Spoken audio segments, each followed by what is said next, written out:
জামাত ইসলাম সরবরাইতে আসলো, আইসা সাংবাদিককে প্রশ্ন করলো। তখন জামাত ইসলামের আমিরও বললো যে আমরা একটা বাক্স দিতে চাই।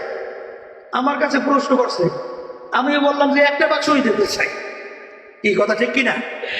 গেল।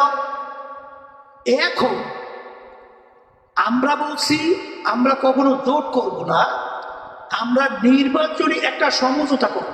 ইসলামী আন্দোলন বাংলাদেশ রাজনীতি করে ইসলামের জন্য, আল্লাহ আল্লাহ রসুল হুকুম পালন করার জন্য, দেশ এবং মানবতার কল্যাণের জন্য। এর জন্য আমাদেরকে নিয়ে অত টানা হেঁচড়া কইরে কোনো লাভ নাই। যাদের সিটের খুব লোভ, তোমরা বিভিন্ন সময় বিভিন্ন ফতোয়ার মাধ্যমে বিভিন্ন জায়গায় তোমরা আঘাত করছো, কিন্তু ইসলামী আন্দোলনকে আল্লাহর রহমতে তোমাদের দোয়ায় এই বিভিন্ন তকমা লাগাইয়া আল্লাহর রহমতে বিতর্কিত করতে পারবে না।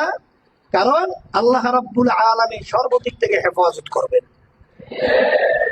আল্লাহ করছেন, আল্লাহ করবেন।